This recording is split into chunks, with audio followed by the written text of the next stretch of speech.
kami membuat isi gugatan, bahwa kami pastikan ya, di dalam isi gugatan ini, saya ulangi, di dalam isi gugatan tidak ada yang namanya pihak ketiga. Jadi ini murni ya, perpisahan ini murni karena keinginan kedua belah pihak. Lalu yang kedua ya, terkait Ibu menyampaikan bahwa masyarakat harus saling menghormati karena ini perkara privasi.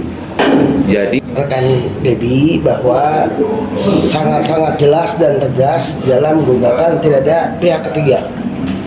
Mau LM, mau siapapun itu inisial yang beredar, itu tidak pernah ada.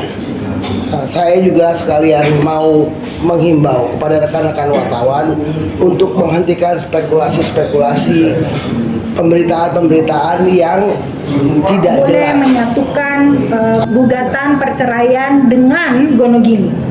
Artinya kita harus jelas dulu nih, jadi cerai atau tidak. Kenapa?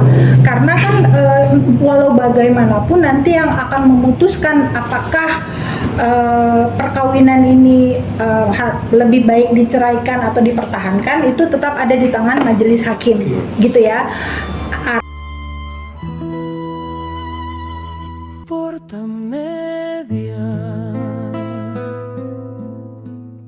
Nanti ada gilirannya kita akan menyampaikan apa yang harus disampaikan, mewakili dari Ibu Atalia dan tentunya dari Pak Ridwan Kamil. Teman-teman media, pada kesempatan ini pula kami mau menyampaikan bahwa pada hari ini, tadi sore tepatnya, mediasi perkara yang sudah didaftarkan oleh Ibu Atalia, gugatan perceraian terhadap Bapak Ridwan Kamil, mediasinya sudah dilakukan, yang dihadiri langsung oleh prinsipal, didampingi oleh para penasehat hukumnya, gitu ya, masing-masing. Jadi tadi Ibu Atalia sudah hadir, Bapak Ridwan Kamil juga sudah hadir, dari mediator Pengadilan Agama juga ada, gitu, yang ditugaskan oleh Pengadilan Agama, dan hasilnya adalah ada beberapa kesepakatan yang disepakati. Tentunya saya juga belum bisa sampaikan di sini ya, karena kan formatnya tetap perceraian itu tertutup. Namun yang hal lainnya adalah bahwa mediasi kemudian akan bergulir ke agenda persidangan, gitu. Jadi dari saya itu dulu, nanti kita lengkapi dengan tanya jawab. Tapi sebelumnya tentunya saya juga ingin menyampaikan bahwa dengan hadirnya kami di sini dari tim kuasa hukum, penasihat hukum penggugat maupun dari kuasa hukum tergugat, ini teman-teman bisa lihat kami saja baik-baik saja, gitu, sama halnya dengan prinsipal kami, komunikasi masih berjalan dengan baik. Artinya kami ingin bersepakat tim PH ini bahwa secara normatif apa yang harus kami lalui, prosedur perceraian itu akan dijalankan dengan baik bersama-sama sampai nanti akhirnya putusan dari Pengadilan Agama akan jatuh, gitu ya. Kita akan lalui secara normatif. Mungkin kesempatan ini akan saya berikan kepada tim PH dari penggugat, dalam hal ini Kang Debbie, mangga, ya. Silahkan. Bismillahirrahmanirrahim. Selamat malam rekan-rekan media. Ya. Saya ingin menyampaikan terkait hasil ya, mediasi yang dihadiri oleh Ibu Atalia dan Pak Ridwan Kamil. Pada dasarnya beliau-beliau ini sepakat untuk berpisah secara baik-baik. Kedua akan saling menghormati satu sama lain dan juga akan merawat bersama anak-anaknya. Lalu yang kedua, ini perlu diluruskan juga karena kebetulan kami dari pihak penggugat ya. Dalam hal ini kami kuasa hukum penggugat, yang dimana kami membuat isi gugatan, bahwa kami pastikan ya, di dalam isi gugatan ini, saya ulangi, di dalam isi gugatan tidak ada yang namanya pihak ketiga. Jadi ini murni ya, perpisahan ini murni karena keinginan kedua belah pihak. Lalu yang kedua ya terkait Ibu menyampaikan bahwa masyarakat harus saling menghormati karena ini perkara privasi. Jadi berharap kedepannya kita saling mendoakan agar ini yang terbaik untuk Bapak maupun Ibu. Selebihnya mungkin seperti itu. Baik, sebelum kita statement closing aja. Mangga. Agak teknis Bu, kenapa tidak di pengadilan agama mediasinya itu? Atau memang kami kurang tahu ternyata di pengadilan agama sudah digelar. Jadi begini, begini teman-teman. Jadi pada prinsipnya adalah pengadilan ini dalam jangka waktu yang sudah ditentukan. Teman-teman tahu ya bahwa kemarin di persidangan Ketua Majelis menyampaikan next agendanya 21 Januari, ya kan, untuk persidangan.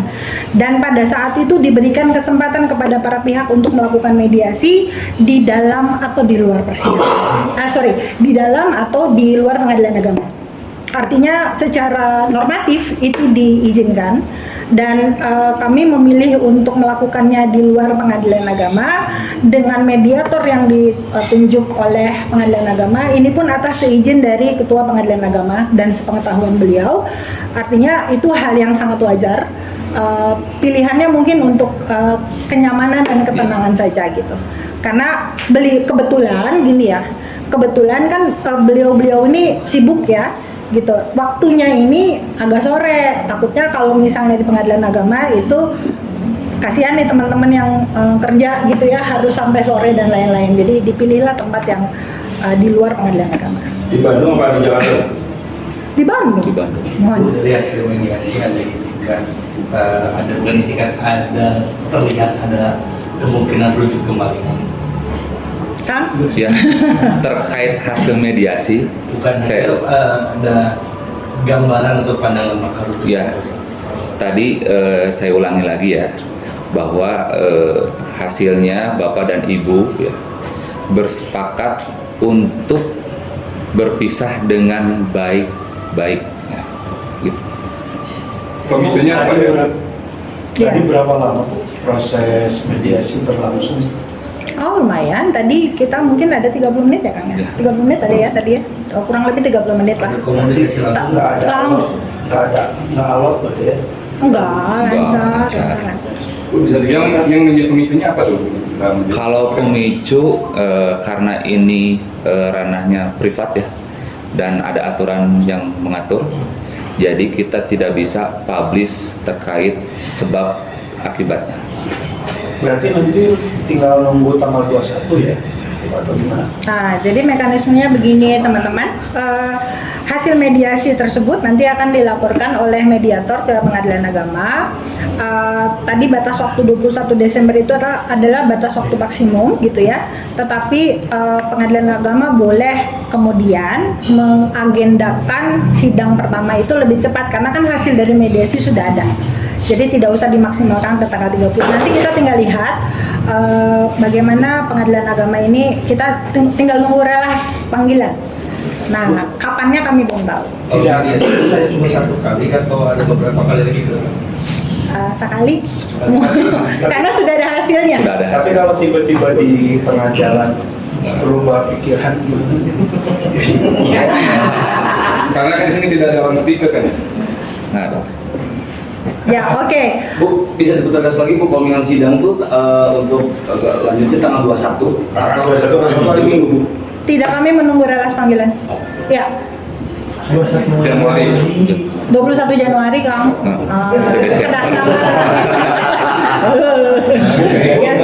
Jauh aja terkait masing-masing kuasa hukum yang berkumpul bersama.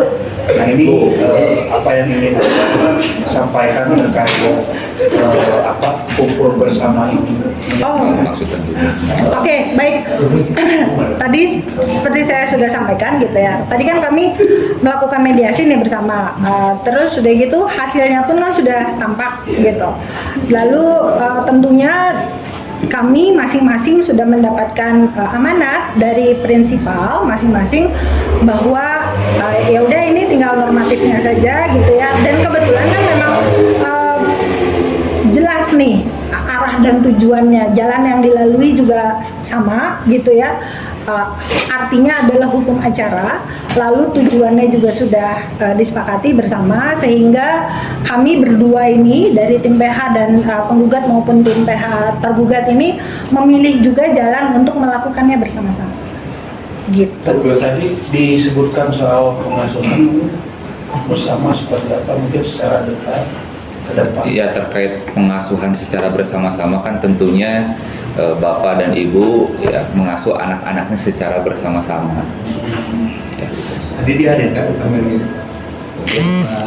Anak yang keduanya ada ikut hadir dalam Di mediasi enggak? Jadi sekarang menyinggung gini juga Pak Emil sama Bu Atalia sudah bisa memakan masalah dari sebelum. Kalau itu ya tentunya itu kan udah ada aturannya sendiri ya terkait SEMA.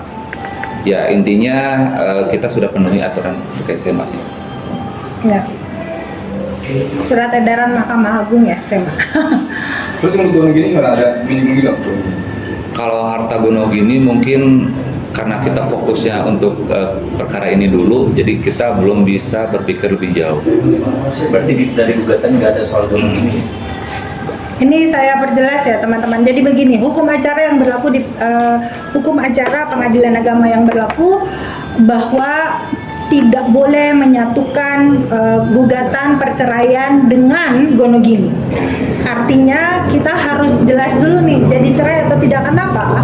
Karena kan walau bagaimanapun nanti yang akan memutuskan apakah perkawinan ini lebih baik diceraikan atau dipertahankan itu tetap ada di tangan majelis hakim, gitu ya. Artinya belum tentu juga cerai, sebetulnya putusannya kita nggak tahu gitu kan, nanti akan diperiksa oleh majelis. Nah kalau misalnya sudah jelas perceraiannya, barulah kalau udah cerai barulah muncul nih si gonogini teh. Nah makanya baru muncul hak untuk mengajukan gugatan gonogini ketika perceraiannya sudah terjadi gitu. Artinya memang tidak boleh dulu mengajukan gugatan gonogini disatukan dalam gugatan perceraian gitu. Nah, satu hal lain adalah bahwa di pengadilan agama ini yang diperiksa oleh majelis ini kualitas dari perkawinannya, apakah masih layak untuk dipertahankan atau sudah banyak mudaratnya kalau misalnya dipertahankan gitu ya. Enggak lagi cari salah, siapa yang salah siapa yang benar. Jadi majelis juga tidak akan memeriksa sejauh mana itu salah istrinya atau salah pemegetna gitu, enggak. Hanya akan memeriksa kualitas dari perkawinannya yang sedang diajukan gugatan perceraian. Penegasan aja Ya. di sosial media ya terkait adanya nama-nama yang muncul, aura kasih dan segala macam. Ini penegasan aja seperti apa gitu. Oke, Kak Oya yang akan menyampaikan. Dapat pesan langsung dari prinsipal, enggak? Ya, selamat malam semuanya. Jadi tadi penyambung yang sudah disampaikan oleh rekan Debbie bahwa sangat-sangat jelas dan tegas dalam gugatan tidak ada pihak ketiga. Mau LM, mau siapapun itu inisial yang beredar, itu tidak pernah ada. Nah, saya juga sekalian mau menghimbau kepada rekan-rekan wartawan untuk menghentikan spekulasi-spekulasi pemberitaan-pemberitaan yang tidak jelas, karena kami juga harus menjaga masing-masing perasaan kedua belah pihak supaya ini bisa berjalan dengan baik, dengan teduh, sehingga tidak ada narasi-narasi atau spekulasi-spekulasi yang ditimbulkan untuk kepentingan pemberitaan. Jadi bukan tidak terluka ya kedua belah pihak. Ini kita harus menjaga masing-masing pihak. Juga saya juga mengimbau mungkin ada pihak-pihak lain di luar sana yang mengatasnamakan, mungkin mengenal beliau, mengenal ibu, baik bapak dan ibu, dengan memberikan narasi-narasi yang tidak bisa dipertanggungjawabkan. saya memonitor seluruh pemberitaan baik yang dibuat oleh rekan media maupun ada pihak-pihak yang tidak bertanggung jawab seolah-olah memahami padahal tidak. Yang memahami betul sebab ini adalah Bapak dan Ibu, juga kami para kuasa hukum dari kedua belah pihak. Sebagai bukti bahwa ternyata orang itu tidak tahu apa yang dia sampaikan, ternyata hari ini dibantah oleh rekan dari kuasa dari Ibu Thalia. Jadi saya mohon kita sama-sama menciptakan situasi kondusif supaya ini bisa berjalan dengan baik. Tidak ada narasi, tidak ada caption di berita supaya terlihat seksi dibaca orang padahal tidak pertanggungjawaban. Nanti mungkin ke depannya kalau itu terjadi kami juga akan mengambil hukum. Ya, mudah-mudahan bisa dipahami. Kasihanlah ini, gitu ya. Terima kasih. Kenapa? 21 ya ini belum tentu tanggal 21 ya, belum Iya. tentu tanggal 21 karena kita menunggu relas panggilan dari pengadilan. Itu adalah untuk melaporkan hasil mediasi termasuk juga masuk ke acara gugatan, pembacaan gugatan. Izin berangkat saja saat mediasi antara Pak Eka dengan Bu Ata, apakah sempat menelpon Zara kan lagi di luar negeri atau seperti apa untuk ngasih semacam pendapat terkait hal ini? Maka Kang Devi. Terkait tadi mediasi, tentunya itu kan Bapak sama Ibu langsung, ya, tanpa menelpon anak. Kalau terkait jarak itu kan dia lagi di luar negeri. Tentunya dalam mediasi itu hanya ada antara Bapak dan Ibu saja. Tidak ada sempat menghubungi misalkan Ya. untuk meredam. Ya, betul. Oke. Teman-teman,